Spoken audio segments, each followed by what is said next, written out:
ones on my dad's. Can I see a hand if your grandparents were farmers or had a big garden? I don't know what the rest of your grandparents ate, but my grandparents grew or bartered for everything on their table. But in the 40s, that began to change. Industrial agriculture and processed food made the grocery business big business. But as a result, we've compromised our health, we've compromised our environment and our economy.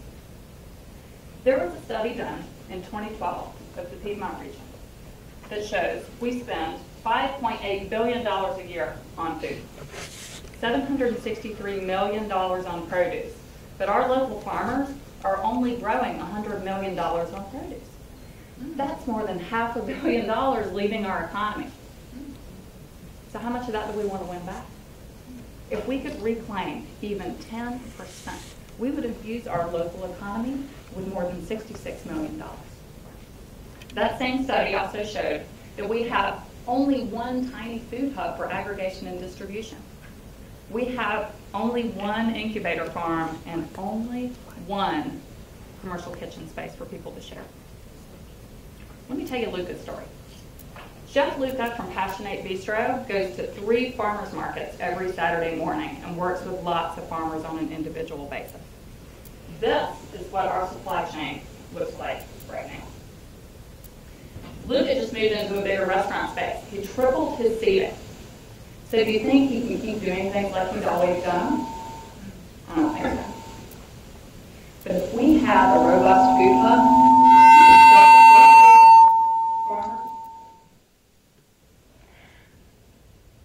and get that fresh food delivered right to his doorstep. Magic. One order, one delivery, lots of time for creating menus.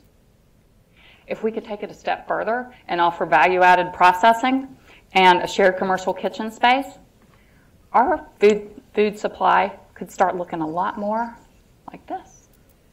But the fact of the matter is, there's a lack of infrastructure that's creating barriers in our food system.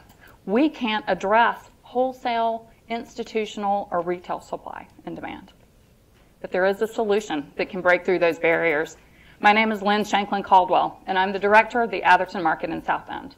I'm developing a plan for a food innovation district that clusters food-related businesses to share resources, to create jobs, and to develop an agro-tourism destination.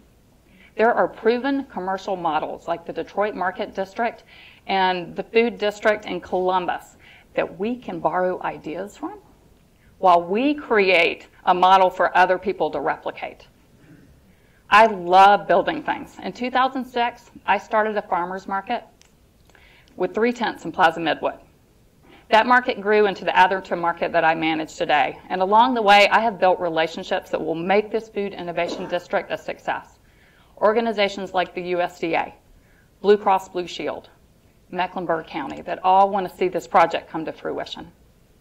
So our next step is to complete a feasibility study and a development plan, keeping 3 things in mind. That replicability that I talked about, the people who this project can affect the most, and making efficient use of our shared resources. So I guess you wonder, how does a food innovation district make money? So the business at the heart of the district will generate revenues from a working urban farm, and it will manage the resources that the other businesses share. There will be a Friends of the District program that can accept sponsorship and donations, but that money will be used for development and expansion.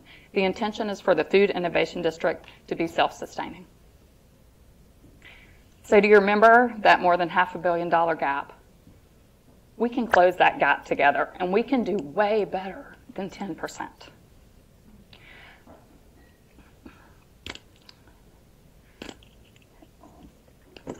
This food district will support the Piedmont region's family farms and the future of our food.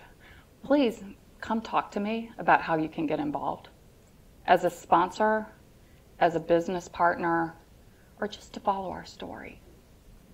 I want to make your grandparents and yours proud of our generation.